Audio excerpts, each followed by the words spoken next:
And whoop. So I tried running for national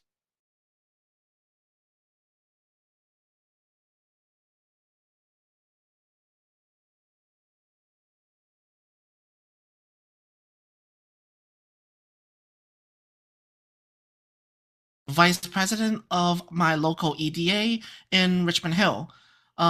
We're still working hard on making sure that Richmond Hill and your region, the 905 region in Greater Toronto, gets heard because right now both provincial and federal parties think that the entire area is a lost cause to the big two, and you need to win this region if there is to be a chance to, govern. Yep. Well, my friends, by my watch, it's just at 2 or a little after. And so I was going to suggest that we go ahead and hopefully people, if you haven't had a chance to introduce yourself, but you have a question or that, um, you'll you'll have a chance as we go along because I want this very much to be participatory, but I also want to share with you some things that I think may be helpful. And I certainly, part of why I'm doing this is I believe we need to strengthen every riding association across Canada. And that means in my area, our provincial and federal riding associations are basically one and the same. We don't have enough activists to have two separate competing organizations for New Democrats' time. So we have, for the last 35, 40 years, um, basically run both the federal and the provincial riding associations with the same people, which also helps us work together fairly effectively. I thought Um, that the NDP is the only party in Canada that merges provincial and federal activities well, together. I mean, I think everybody has to figure out their own context, but I certainly, in our riding, that's how we've tried to ensure that we actually have people registered both federally and provincially for the things that you have to register with either Elections Ontario or Elections Canada for and that sort of thing. But that's not the focus of our conversation today. But if I'm going to do a little presentation to share some ideas, and then if you have questions during them, or if raise your hand using the what are they called? I think we all know what to do. It's the not the participant, not the chat. Somewhere there should be a thing where you can raise your hand. And I'm not seeing it because I'm on full screen with my presentation. But raise your hand or put it in the chat. Keith DeSylvia Legault will be monitoring the chat and also trying to keep me on time. So if does anyone have questions before we start?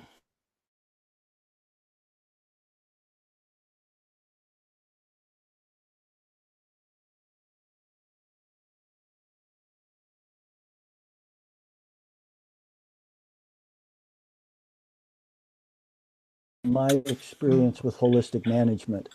And one of the things that I've found very useful is the concept of a log jam. We might also think of it as a roadblock, but it's something that's blocking progress for your farm, your ranch, your family, your organization. Um, and it affects all sorts of different things. It's not unique to one part of your operation. And for me, looking at our federal and provincial parties and their uh, lack of success at times, is that the first past the post is what I identify as the log jam for us. So that's what I've been raising in this election. But it's also important to think about log jams in other areas. And, does your riding have a log jam? If you're a big, vast riding and people don't understand how to use Zoom, that could be a log jam to effectively organizing and working together as an executive. Or in my early experience back in the early 80s, a nomination meeting where I got the nomination and somebody else didn't really irritated that person. We thought we could get him back in by making him president, but he was so unhappy and so grumpy that he was chasing people away. And that became sort of a log jam for us moving forward. So, asking, is there something that is blocking your riding association at many different levels? If you don't deal with it, you continue to have problems. The other thing is the value of having a clear written shared goal because why are people involved in your riding association? Do you have something clear that everybody says, yeah, that's what we're trying to do. That's what we want to do. Because if you don't, somebody may be coming because they want to elect a MP or an MPP. Somebody else may be there because they want to build community and work at the community level.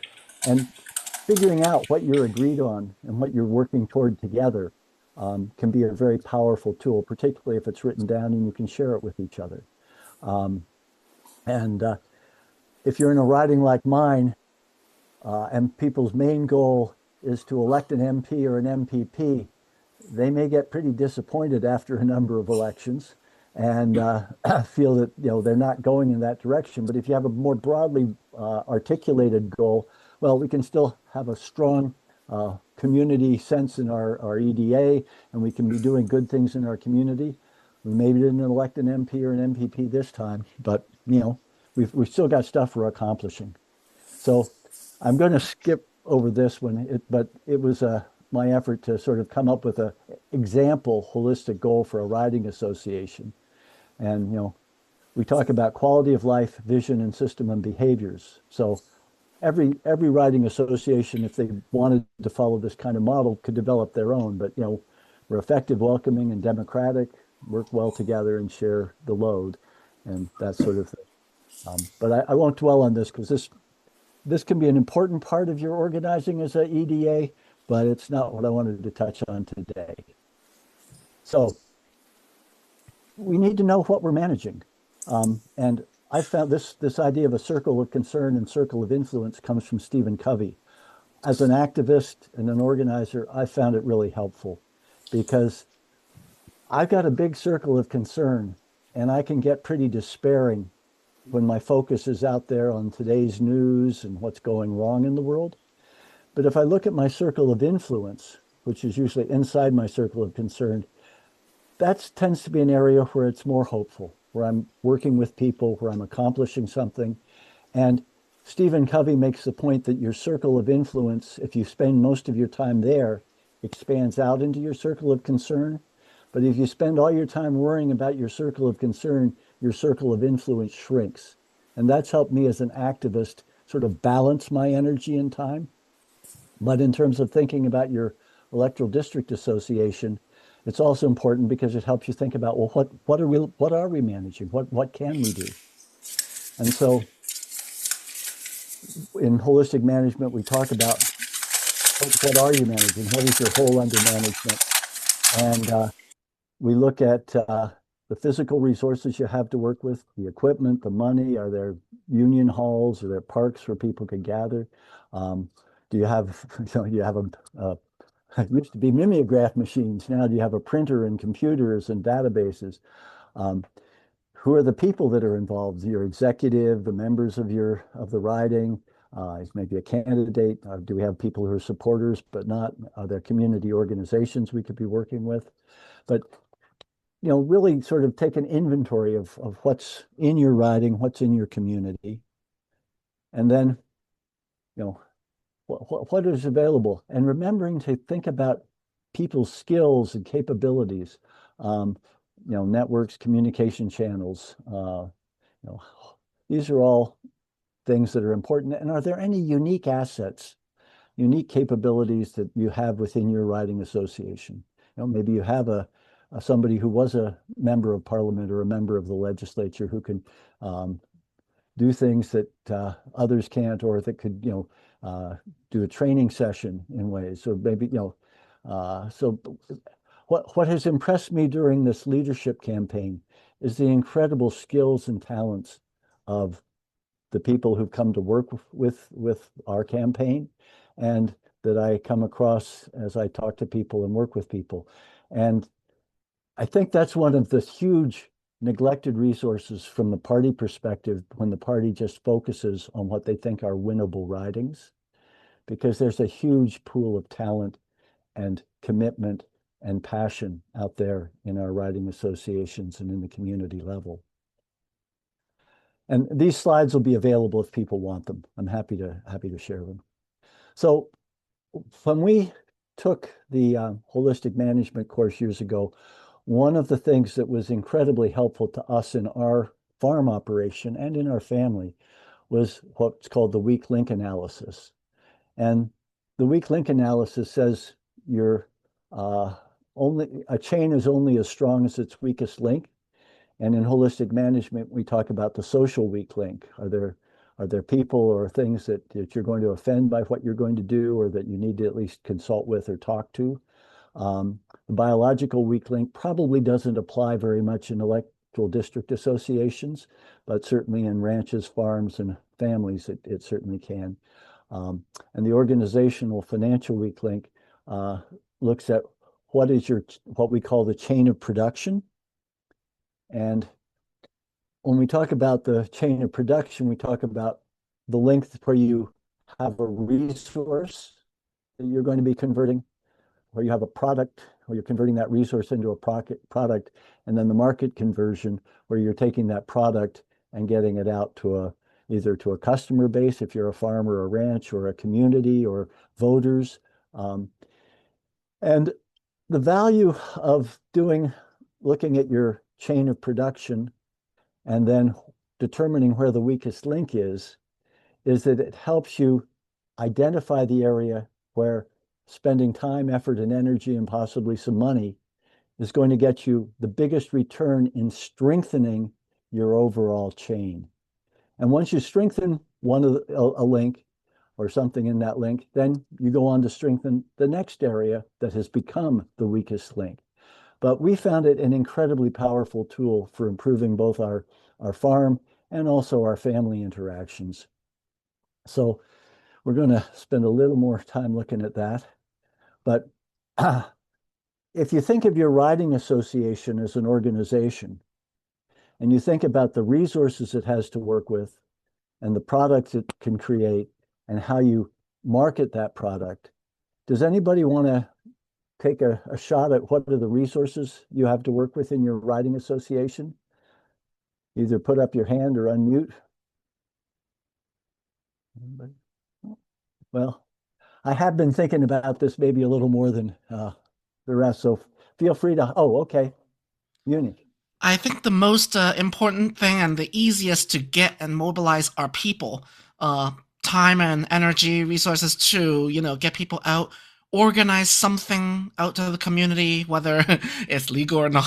But basically, we want to get people talking and moving. Yep. That's the first thing. Okay, so It's people something are that sometimes money can't even buy. yep. No, people are a very important resource. And if we think of people, I mean, you've got your executive, you've got your membership, you've got your donors. Um, Other resources that are out there are maybe you have some local media, and maybe you can cultivate relationships with reporters and editors. Certainly, most writings will have a bank account, so that's a place where you keep some resources of money to use. Um, we've got the internet to work with. That's a resource, and the people have skills and talents and knowledge. As a party, one of our resources is our history. We've done some stuff, and we've done some stuff that's been really important for people that they often don't even know about or take for granted. Um, and we've got information. We've got information about what we've done as a party. We've got information about what we hope to do. And we've also got, in terms of information, riding and poll maps. We've got voters lists. We've got possibly marked voters lists. So those are some resources we have to work with, and also resources that we could be working with our other local organizations and that sort of thing. Um, Product conversion is where you turn your resources into something. And um, some of the products we could be doing is taking some of that knowledge. As I said, if you have somebody who's been in government, maybe they could do a workshop on how government works. That would be a product. Maybe you're going to do a spaghetti dinner or a bingo night or a pub night or a potluck dinner. Those would be products that you're creating. Um, Other things would be press releases, a members newsletter, social media posts. um, training sessions for people. Those are all products. And then the marketing side of it is how do you let people know about that? How do you involve them? I mean, one of our products in roast ridings during an election is we have a candidate. They're a product that then we are marketing to our community as a whole, to the voters in our community.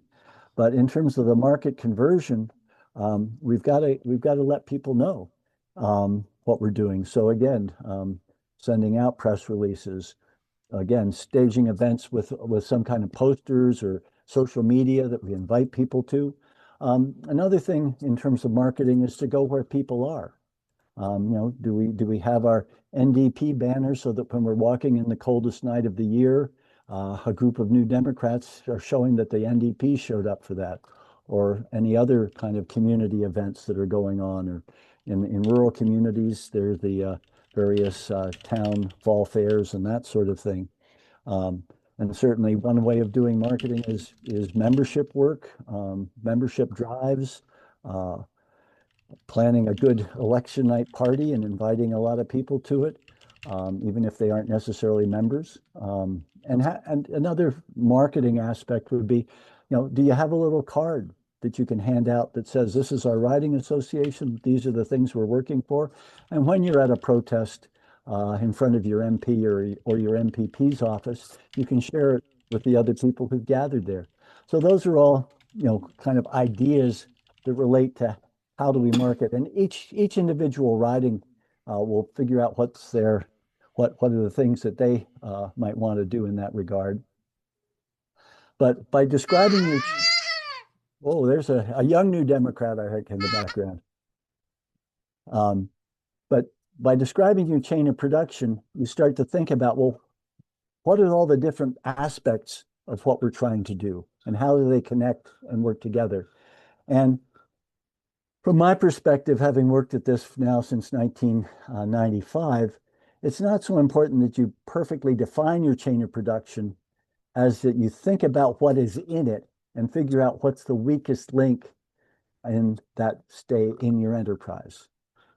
If we don't have any members, then printing real fancy pamphlets may not be the solution. Maybe need to get out and start talking to people and use that marked voters list to try and figure out who we should be talking to so that we can build enough people power to do some other things in the link.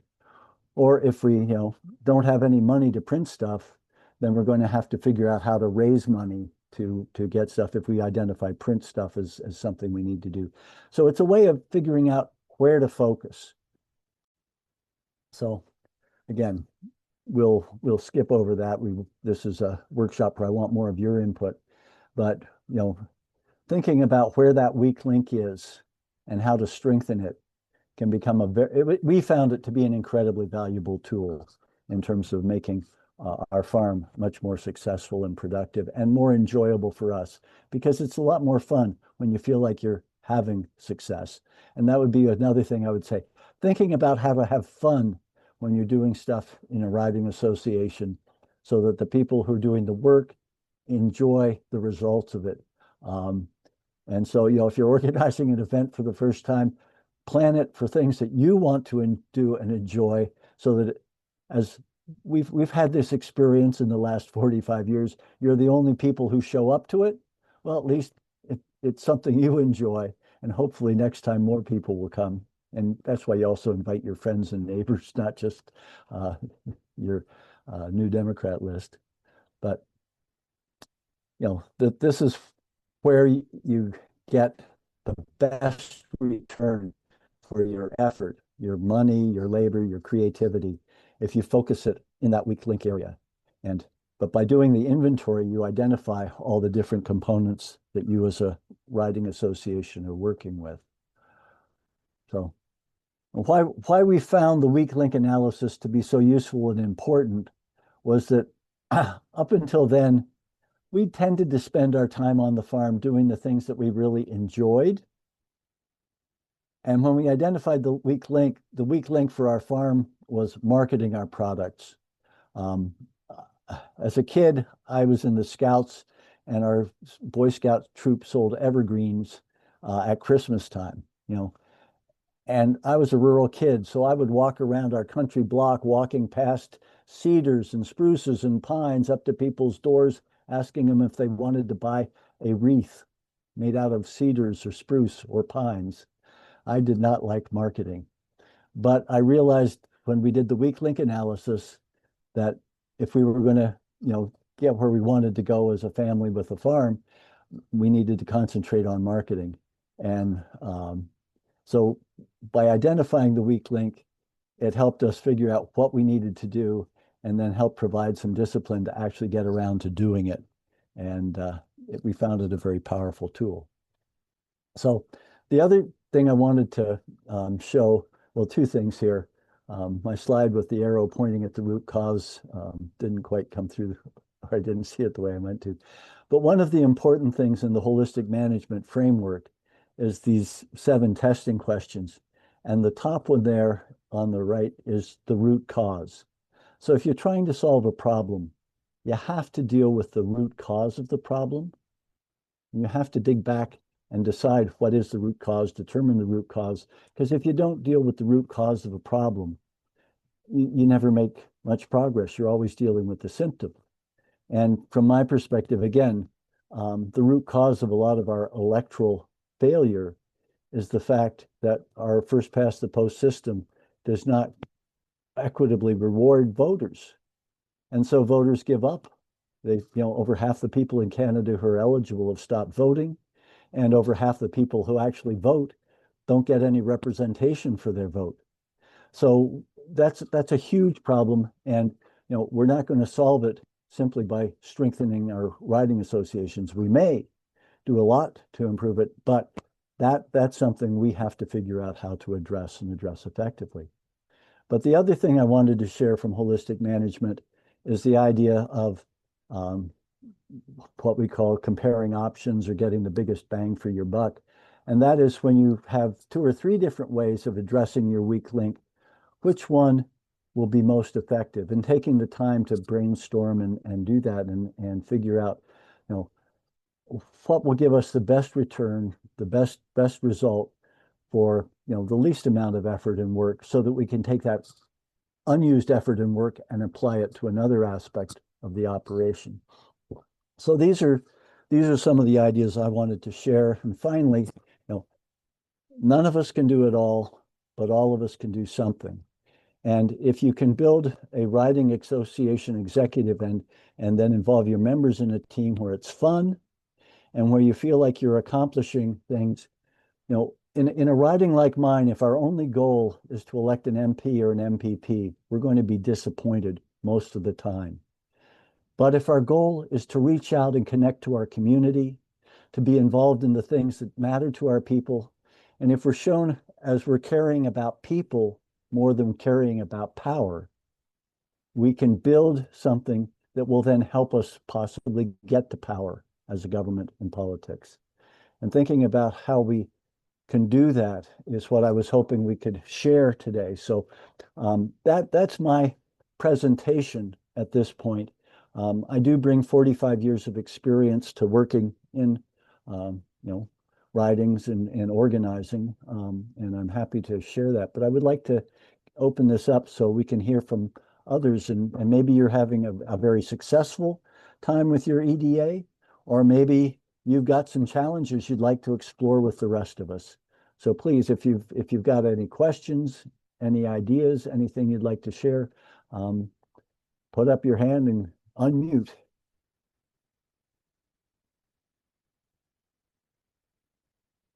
Or are there any questions in the chat, Keith? There was one earlier. Let me scroll up and get to it.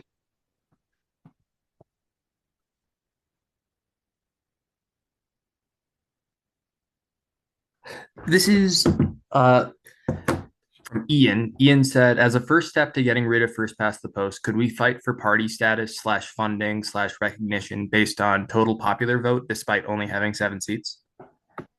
That would be excellent, and one of the things that people believe is that you should try and get some of the money out of politics, and having parties get money in respect to their popular vote And that, that has been in place in some places. The conservatives and liberals try to kill it if they can. Um, so yes, that would be a good one to work on. And again, is a number of the things that would involve making our society more democratic are ones that are supported by the general public. Um, you know, it, so yes, I would say that would be a good one. And when you were giving your presentation, a lot of folks were talking about experiences of having candidates run in their riding associations that weren't from their ridings, just like the parachute candidates. I'd like to hear how people feel about that. Is that something they're concerned about? I like, From the messages, like okay, Ian has his hand up, so I'll head. okay. Hi, Ian. Hello. Um, I lower hand. One of the things that disappoints me about the federal NDP website is there is no history. We're not taking credit for the accomplishments that the NDP and before that the CCF has achieved for Canada. And although the NDP has never, put a prime minister in place, we have still driven change in this country. And if we don't take credit for that and hammer home the contributions of the NDP, it's unlikely that, people are going to vote for us or that there will ever be an NDP prime minister. And you can say to people, if they know the accomplishments without, being the party in power, what would happen if we were the party in power? Yeah, that is excellent, and that's why I think we have to get much better at telling our history. And certainly, that's something we can do with the EDAs. When we were, that's another thing, EDAs to think about is how do you localize your message? Um, this is a newspaper that we put out during one of our election campaigns. On the back of it, we have the Mouseland cartoon. This one that had a contest in it, it was a contest about NDP accomplishments. And people had to answer, if they wanted to answer the questions, they had to answer questions about what the NDP done.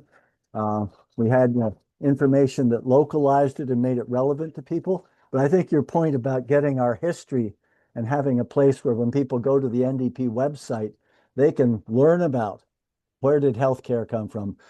How did we manage to get pensions? J.S. Woodsworth, that having that there where people can see it and having that there where we as New Democrats can point people to it and remind them of it and share it is critical to building that knowledge and understanding on which we can build for more electoral success. Whenever the liberals or conservatives are in danger of losing their majority or whatever, they have no compunction about stealing an NDP policy and throwing a bone to the Canadian people to make them look like good guys. And and then strangling that bone and taking it back whenever they get a phony majority. I mean, that's what we're seeing with healthcare right now across the country. Um, In there was a all candidates meeting where the liberal candidate in my riding, she didn't win. We're very, very blue here. Uh, she took credit for pharmacare, and I just blurted out NDP, and she backtracked and gave credit where credit was due. But yeah. yeah, they're shameless. Well, I know I've been on various platforms with them claiming stuff that they had no intention of doing except they were forced to. Yeah. Mohammed, I see your hand is up. Yes, I am from Winnipeg, Winnipeg North EDA. I'm the president currently. We're having our AGM at the end of the month. We had a very low participation in our federal EDA. We're trying to build that up right now. We always get parachuted candidate comes in here to run. We have a a Liberal MP by the name of Kevin Lamoureux. He knocks doors every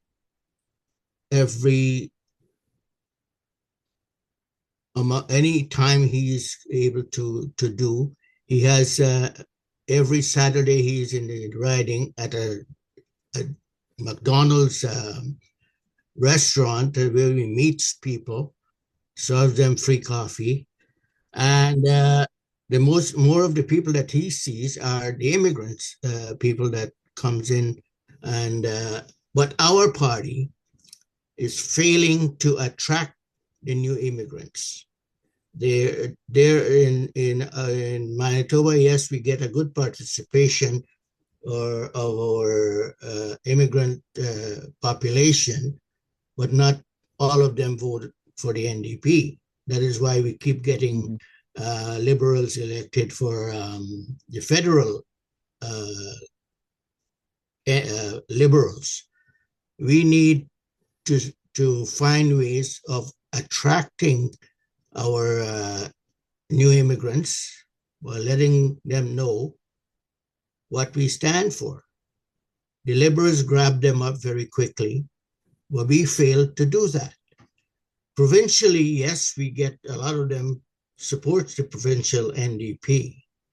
How can we, on the federal level, attract new immigrants? How can we serve them more even when we are out of government? That's some of my concerns. Would anybody else like to weigh in on that?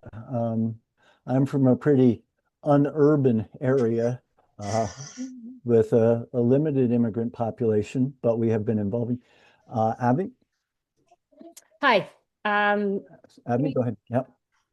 Yeah. Can you see me? I don't know if everyone can see me. We can hear you and see you. You're Okay. So as a child of immigrant parents, so I'm new to what I would call retail politics. And so I completely agree with Mohammed. Like I have been trying to engage my cultural community and particularly the new immigrants that have been coming in recently. And it is so difficult. A lot of times they're still engaged in the politics of where they've left. So that's one issue. But I feel that the NDP does not make a space that's welcoming for them. So they don't see themselves reflected in all levels of the governance within the party. So anyways, that's my piece, but I might also use this as an opportunity to plug that I'm going to run for president of the federal NDP. So just so everyone on the call knows. Great. Well, thank you. And we need people willing to step forward to take on some of these projects and make the party look and feel like it's a representative party, and that brings in the ideas from people who have different life experiences. Because Canada's a big place, and that's what I'm saying. We need to bring in the rural as well as the urban. We need to bring, yeah. So that's great. Great news, and now people know. Junie. What was I about to say? Avni sort of blew the direction from there. Right. Richmond Hill back in the 70s was rural. It was mostly farming communities and rose farms. But then beginning in the 80s, it turned suburban, and now it's on the way to being urban. And this change has brought our ridings to be smaller and smaller geographically. And also its voting demographics, more towards the big two parties. It's becoming more and more of a difficult or hostile environment for us to promote ourselves or to even find people who are with our lines. I got into politics actively because of the 2019 protests in Hong Kong for universal suffrage and representation, and also anti-authoritarianism. And a lot of people escaped Hong Kong afterwards because of that. Many of the people who were formerly incarcerated in Hong Kong are here. And what I see is that aside from the very well educated, like graduate level, very few of them are sympathetic to the NDP because Hong Kong is a neoliberal society, and they think that communism is or socialism are bad. So you can see how recent politics have made them turn to rebel media, Maple MAGA, and all that, and it's becoming increasingly difficult for me to talk to racialized communities to find points that no, we're actually trying to help you, not deter you, but things often get swamped out. Well, let me respond to that because I think it's a very important issue. People said, asked me why I'm talking about being a green progressive. Well, I'm talking about being a green progressive because when I came to Canada and I asked, because I came in the 1970s, and I asked, well, I'm curious about the politics. What can you tell me? And they said, well, the liberals are sort of like the Democrats, and the conservatives are sort of like the Republicans, and the NDP is sort of like the communists. And so I didn't want to have anything to do with any of the above. But then when I got to know my local New Democrats, they were my kind of people. They were committed to their community. They believed in equality. They were, I got to know them and eventually called one of them up and said, we'll help with the 1979 election, or the 1980 elections after the 79 election. And he said, great, would you like to be the candidate? So I ended up the candidate in 1980. But that's why I think figuring out what are the words that make sense to the communities you're talking about too, and how can you share the history of what the NDP has done and what the CCF has done before it. And when I talk to people about being a green progressive, they say, oh, well, you're concerned about the environment and you're concerned about people. Well, that's what democratic socialists are too. But when I use the term socialist, the elites in this country have had over 100 years to taint that term with Bolshevism, communism, and even National Socialism. The conservatives in Ontario had a paid person distributing 50,000 leaflets across rural Ontario, linking the NDP or then the CCF with the Nazis and the communists and so on. So there's been a long-standing effort to create the kind of anxiety that the Hong Kong community would feel when they hear about the NDP, particularly if they're hearing about it from liberals and conservatives. They're the wrong folks to take Rebel the media, message actually. forward. So rebel media, but yeah, but that's why we have to get a lot better at telling our historic story and sharing our values, not just our label, because our label has been very tainted, but quite intentionally. But it's our values and our vision for a different kind of relationship to the environment and to each other that I think will bring people in. And certainly the liberals and conservatives are not serving their rank and file membership very well. I mean, you look at in Ontario what Doug Ford's doing to healthcare and to land protection and all sorts of things, and go, people don't really want where he's taken us, but they don't know how to choose differently. Mohammed, I see your hand up again. If you want to get in, and then Rob, I see yours. Yes, Tony, I just want to go back a little bit. I want to congratulate Avni Soma for putting her name forward to run in the coming election. That'd be great. Tony, I come from as an immigrant here to Canada in the early 70s also, as you. And I did the same thing, looking for a party that had my values.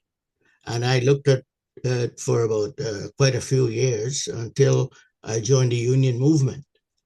And the union at that time was very strong with the NDP and did a lot for the NDP. They used to have, at that time when they were allowed to donate money to the party, to NDP, and they could send a lot of union delegates to conventions to raise issues that concerns. The union was a socialist movement in that time. Now they are more of a conservative, liberal type of views. I don't know why union workers vote liberals or vote conservatives, but they get the same treatment as an NDPer who is working in their workplaces, same bargaining, same everything. But I would say that I ran twice for the federal party as a shooting candidate because nobody in the ridings wanted to do that. Same with the NDP. I did the same thing twice. So we all can do what we can to make this party better. We have to work with our community, and we have to be involved with the community organizations that are within the federal riding. We can't stay out of it. And we have to build our candidate and keep our candidate in place should we lose an election. So that's the way I feel about candidate. I don't want to say that once a person run and say he lost, forget about the person who's gone in the pasture. That person should be grabbed and say, hey, you got to stay involved. You did your part. You were the piece, the bone that was thrown to the dogs. The dog chew at as much as you can, but you didn't get enough bites. So that is something that we should do. Keep our candidate involved and make it our party a viable party for the next coming election. Those are really good points, Mohammed. And I think part of the thing that brings up for me is the need to think about how to reach out to existing organizations in your community, labor unions, hospital support groups, people working on homelessness or people working on child poverty, whatever organizations you have in your particular riding that are working on the things that New Democrats are concerned about and that share our values. You know, do they have a meeting that you could come and talk to about what's going on at the local riding? You know, we always have to figure out what do the people who are in the executive, who are involved with the local riding association, we don't want to exhaust ourselves. We want to be in this for the long haul. But what do we have the energy to do? Could we organize a once a month potluck dinner that's open to everybody, and we bring in a couple extra loaves of bread and butter and some jam and honey, maybe not peanut butter because of peanut allergies these days. But so if a bunch of people show up who can't afford to bring anything, we can still feed them and we can still have community and you know, building those things, but also going to where people are, seeing if you can, you know, make a short presentation on the work of your local riding association at the local hospital workers union gathering or the United Food Commercial Workers union when they gather, or if you have a local labor council. But the labor council brings a bunch of people together. If you can get to the individual unions associated with that, or and you know, maybe we should be thinking about how we talk to the Chamber of Commerce, how we talk to some of these folks, because today's capitalism isn't serving the main streets of most of our towns and villages. Today's capitalism is a suck out and suck up process that is starving communities. And so, you know, but we need to think about how, you know, maybe nobody feels comfortable doing that yet, and that's fine. But I think, you know, it's twigging me. Maybe that's something I need to think about trying to talk to our local. My daughter's a member of the local Chamber of Commerce through her farm. Maybe I should be offering to, you know, explore my concerns about where we're going as a society. But we need to be reaching out to where people are in our community. But your point about candidates is we need to make campaigns not an agonizing marathon for candidates who got dragged into this, but make it a experience where they get some support and some training. Understand that when you're a candidate in a riding like mine, you're an educator a lot more than you're likely to become a legislator or a parliamentarian, right? You're trying to educate, you're trying to build. What are our goals? Better marked lists. Whenever somebody comes up to you and says, Tony, I like what you're saying. I don't think I can vote for you because I don't think you'll win. Get their name and say, well, we're building something so another time we can win. How do we use elections and our candidates to build and to then build on that after the election? And certainly the idea of making elections enjoyable enough for candidates that they will stick around and that they will feel they succeeded, even if they came in third or fourth, but that they built. And that's why when you campaign, having multiple sort of goals or targets in terms of what we're going to accomplish or do is so critical. But the other thing I'd say is when you're organizing events, can you hire somebody to do a childcare program as part of the spaghetti dinner so that you're welcoming families? And after everybody's got spaghetti, some of it all over their faces and some of it just right in their mouth, the kids with the spaghetti all over their faces go off and have a cooperative or a child care age appropriate progressive social democratic activities. And the parents have a chance to socialize and socialist as they spend time together after having shared food. I'm a farmer, so I think food is an incredibly important and unifying force. But sharing food, breaking bread together can be a real valuable community builder. And have some entertainment there. One of our spaghetti dinners, the organizer's granddaughter and parents sang songs as part of the entertainment. So figuring out how to engage people and bring them in. And in terms of ethnic communities, who've come from places where communism is not only a dirty word, but a bad experience, we have to be able to help them understand that the NDP is not authoritarian communism.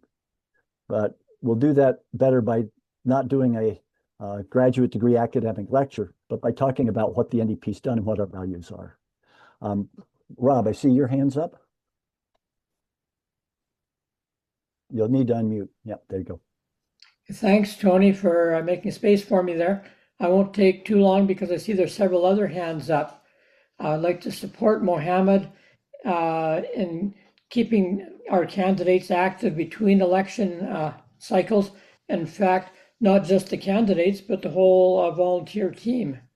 In Medicine Hat, which is one of the safest conservative ridings in the country, with them getting 80% of the vote, still several thousand people voted NDP here.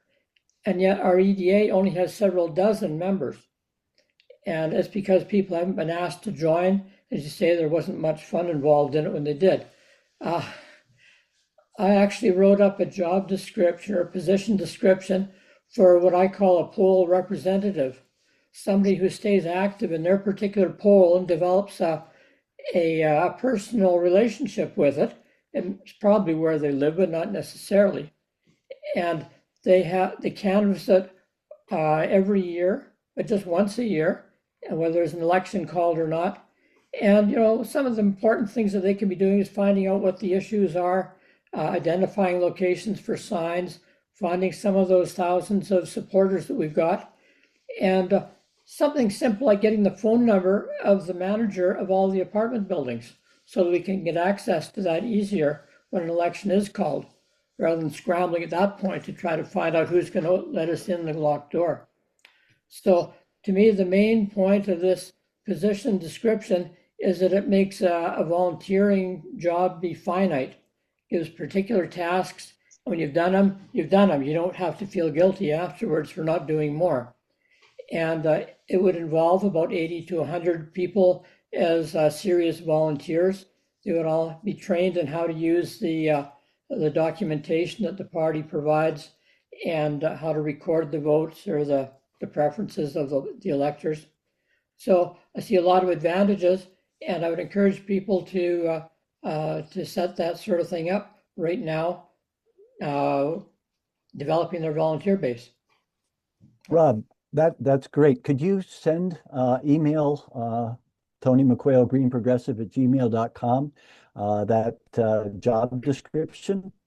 Because this is being recorded and we're planning to make it available to the membership and to the EDA presidents, to everybody who's not here. And we could include that as one of the items that came out of this discussion as an attachment. So I mean, I hope this would be a networking and workshopping kind of thing where we could share ideas. The idea of having a little bit of history on the NDP website, another one that I hope we can follow up on and prod forward.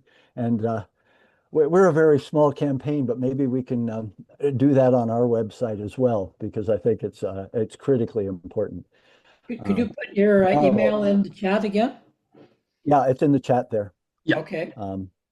So next up, Mauro. Yep. Hi, my name is Hi. Mauro Madden. I'm from Sulphur, Saskatchewan, and like Rob, I'm also in one of the safest conservative ridings, and it's a very, very big one. So I can drive up north for over 4 hours and still be in the same riding. So obviously, I am and I feel a bit disconnected from part of my own EDA. I'm a member of the EDA executive. What I feel more disconnected from is the other EDAs, of course, and this is a chance to see and meet other people from other parts of the country, which is a great chance. And I want to thank you, Tony, and your campaign for setting this up. My question is to everyone, actually, not anyone specifically. How can we build a community between all of us? How can we help each other out between EDAs that are far away? And yeah, what ideas do you have? I don't have any. I don't know what to do. I will welcome other people's ideas as well, but what I have felt for some time is that the party has spent way too much of its email time asking me for money and not giving me information. And what I would like to see is ask me once a month for money and maybe twice on the last day of the financial quarter. But then send me information on what is working and is successful in other riding associations, and give me a contact name that I can follow up with if it seems like a great idea. Tell me what our MPs are working on. Tell me what our local our provincial MPPs are working on. Give us some information on them. Talk to us about how Denmark is handling its housing situation, or share with us what other social democratic countries are doing to cope with the things. And then tell us what we could be doing to organize and share that information in our communities. I want emails from the Central Party that I would like to send out to my personal email list and forward and say, have you heard about this? Do you know about that? And because through COVID, one of the benefits of COVID, I guess, was that most of us learned to use Zoom. We could set up a monthly EDA cross-country gathering to talk about what people are doing and sharing and supporting each other. Because when you're in a small, like my riding isn't as big as yours, but it's about the biggest riding in Southern Ontario. It stretches 3 hours from north to south and an hour east to west. And, we get stuff saying, get all your canvases together at the end of the evening to talk about things. Well, we're not drawing them. People are not driving 2.5 hours to get to a central meeting point. So how do we use tools like Zoom or others to build community within our ridings, but even more across? And certainly one of the things we did when we were first struggling back 45, 44 years ago was we got the 2 or 3 activists in our riding, and we went and joined with the 2 or 3 activists in another riding and did a membership drive together, and then they came back and worked with us. And in a riding like yours, you might have to billet people overnight and share breakfast and stuff together. But when it's awfully lonely in some of these areas, particularly if you feel cut off and discarded by the central party because you're not a winnable riding. And so that's where, we I wanted to see if there was any interest in this, and there obviously is. We've got 23 people in this now, and I've heard from people who couldn't come because of other schedule things. So, this is the kind of thing we could continue doing, and I'm committed to continue working to build the party, whether I'm the leader or whether I'm not, whatever happens in the actual vote. So this is the kind of thing we could organize and continue on a monthly basis and hear from each other, learn from each other, share with each other. And that's how we'll strengthen our movement. So does that, do others want to weigh? Ian, I see your hands up. Do you want to weigh in on this or? Well, I'm going back a little bit to um, talking about a weakest link. A lot of people just dismiss the NDP on the basis of economics, the whole socialism, communism smear, and that, oh, we can't run the country because economically, we spend it on rainbows and windmills or whatever. So take that weakest link and make it a strength. Because, okay, capitalism, and I'm not talking about, late stage Uber capitalism. Capitalism has its place, but the government does things that capitalism is not appropriate for. I read an article where in Ontario, was it, they were taking away the sanding and salting of, I think it was provincial roads in this county, and privatizing it. And my initial reaction was, oh, time to invest in auto body shops and undertakers.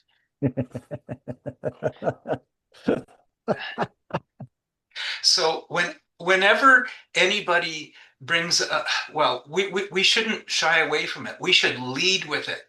Monopolist, let's take cell phones, for instance. The, remember the Staples easy button, the commercials, just hit the easy button? Corp, grocery stores and monopolists, they just hit the easy button. They raise the prices. They don't compete anymore. This is not an economy. This is a bunch of renter monopolists. So we should lean into economic discussions. That's our weakest link. Yeah. And it's an area where we have some good history and some good background but we aren't very good at advertising it. I see Keith, you have your hand up. Yeah, I was just as we're getting close to the end of the hour, so I wanted to ask for anyone who's wondering, Tony, what's a good way for people to support you? What are the many ways people can support your leadership race and just you in general? Sure. Well, I personally don't need support. I've organized the campaign so that I'm keeping my sanity. And by working on regeneration and redesign, I'm not racing all over the countryside. I'm mostly staying at home, looking after the farm, trying to let my fingers do the walking on the keyboard and talking to people this way for energy, environmental footprint issues, and also for sanity issues. But in terms of our campaign, as many of you know, the party set a very high financial threshold, $133,333. Less the 25% administration fee is what you have to, so you have to get the 133 to get the $100,000 entry fee. Our campaign is at the point where we need to raise another $33,333 in donations by the end of, by January 30th, by midnight January 30th, or our campaign will be closing itself down because we won't have enough money for that final $25,000 payment. So if you're in a position to donate money, it is a new tax year. The federal political tax credits have reset, and our campaign would certainly welcome it. But you're not going to see a whole lot of fundraising emails from us because that's not what I want to be doing. That's not my vision of how the party should be operating. And so we sent out an email about this. We're doing a 10-hour or a 12-hour live stream on January 24th, Saturday, January 24th from 10 to 10. And it'll have music, it'll have fun, it'll have people telling stories about their political experience, or maybe I'm hoping a friend from the Blythe Theater will come and tell us about that font of Canadian theater.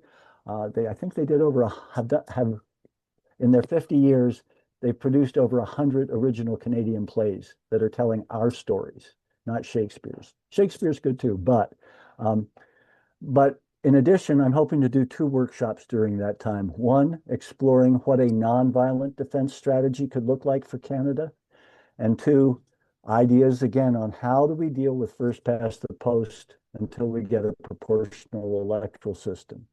Because that's the logjam I see. So, letting people know about that. You'll be getting an email about that, and we'll probably send out a reminder email on the 28th of January, telling people where we are financially and inviting them to support us if we're desperate for it. Because if we raise that money, then in February we still have to raise the money to pay for getting to Vancouver for the debate, getting to Winnipeg for the convention, and to pay all the expenses that we've incurred so far. Because up to now, our campaign, being a small, frugal, rural campaign, has basically just been achieving the $25,000 first, second, third, and hopefully fourth installment of the leadership registration fee. So, I got involved in this not because I wanted to do fundraising. I got involved in this because I thought there were some really important ideas that we need to be facing up to as a party. And so I thank you for being here, because I think rebuilding our riding associations and creating that strong foundation across the country is what we got to be doing, in addition to dealing with first past the post. Because, if we won government tomorrow, we wouldn't be able to sustain it because we don't have the riding associations in place across the country that are strong enough and have enough of a connection to their communities. Some do, and that's great. But we need to build that rurally, urbanly, suburbanly. We've got to do it all across the country. And they have to understand what our vision is and what we're hoping for. So enough of that for me. Keith, your hand's up again. And I just was going to say as well, if anyone is interested in volunteering for the campaign and want to be a part of Team Tony, we actually have our weekly Team Tony meeting in about an hour at 4 p.m. Eastern time. So if anyone's interested in popping their head into that, see what it's like, just say something in the chat. And I can like your email, and I can send you the link for today's meeting if you're interested. No pressure. And I see that Amanda, I think it is, very kindly put in our donation page, maybe. Okay. Well, friends, thank you very much. This will be recorded, and if you would like